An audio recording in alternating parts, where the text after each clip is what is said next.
بسم الله الرحمن الرحيم وبه أستعين. اللهم صل وسلم وزد وبارك على سيدنا محمد. اليوم بدي أحكي لكم قصة هدهد سيدنا سليمان عليه السلام. كان نبي الله سليمان عليه السلام من الأنبياء الملوك، فقد كان يملك بني إسرائيل في الأرض المقدسة فلسطين، وكان ملكا نبيا عليهم، وقد أتاه الله ملكا لم ينبغي لأحد من قبله ولا من بعده. فقد كان سليمان عليه السلام له العديد من المعجزات النبوية الخارقة التي ليس لأحد من البشر قدرة على أن يأتي بمثلها. فقد أتاه الله مقدرة فهم لغة الحيوانات والطيور وتسخير المخلوقات جميعها له، سواء من البشر والحيوانات والطيور بل والجن أيضا.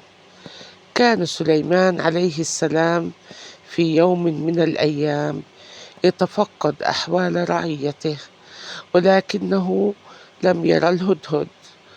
ومن المعروف أن الهدهد له قدرة على معرفة موارد المياه في باطن الأرض، وكان يدل سيدنا سليمان عليها، ولكن سليمان عليه السلام لم يجد الهدهد في هذا اليوم. غضب نبي الله سليمان وهدد بتعذيب الهدهد أو ذبحه في حال لم يأتيه بسبب مقنع عن غيابه. وبالفعل جاء إليه الهدهد وحكى له عن سبب غيابه، وأنه كان في مملكة سبأ، ووجد امرأة تحكمهم وهي بلقيس السبئية، ولكنها تسجد للشمس هي وقومها من دون الله. وقد أخبر الهدهد سليمان عليه السلام أن عرش بلقيس مرصع بالجواهر، ومملكتها غنية بالرجال والمتاع والسلاح والجواهر، لكنهم كفار يعبدون الشمس من دون الله سبحانه وتعالى. وقد عفى سليمان عليه السلام بسبب هذا الخبر عن الهدهد، وقام بجمع قواده ورجال دولته يستشيرهم ما العمل مع قوم سبأ. وقد قرر سليمان بعد هذا الاجتماع أن يرسل إليهم رسالة يدعوهم فيها إلى دين الله عز وجل. وبالتالي وصلت هذه الرسالة إلى بلقيس وقومها، وكانت سبب في اجتماع عاجل لها لكي ترسل بهدية لسليمان تلاطفه بها حتى لا يغزو مملكتها.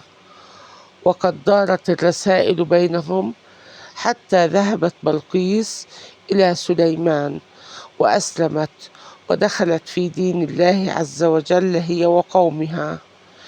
وقد عبر القرآن الكريم في جمال وبلاغة وفصاحة رائعة، حيث أخبرنا بقصة هدهد سليمان. فقال الله سبحانه وتعالى: بسم الله الرحمن الرحيم: وتفقد الطير فقال ما لي لا أرى الهدهد أم كان من الغائبين لأعذبنه عذابا شديدا أو لأذبحنه أو ليأتيني بسلطان مبين. فمكث غير بعيد فقال أحط بما لم تحط به وجئتك من سبأ بنبأ يقين. إني وجدت امرأة تملكهم وأوتيت من كل شيء ولها عرش عظيم، وجدتها وقومها يسجدون للشمس من دون الله، وزين لهم الشيطان أعمالهم فصدهم عن السبيل فهم لا يهتدون.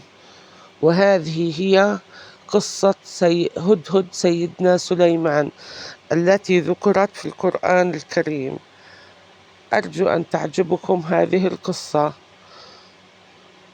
ويكون فيها حكمة وموعظة أن لا شيء يعلو على دين الله. اللهم انصر دينك يا رب العالمين. اللهم اجعلنا من المسلمين. اللهم اغفر لنا وارحمنا وتب علينا إنك أنت التواب الرحيم. اللهم صل وسلم وزد وبارك على سيدنا محمد في الأولين والآخرين وفي الملأ الأعلى إلى يوم الدين.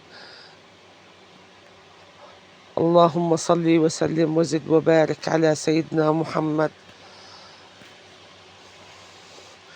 وفي القرآن قصص عظيمة أخرى سأرويها لكم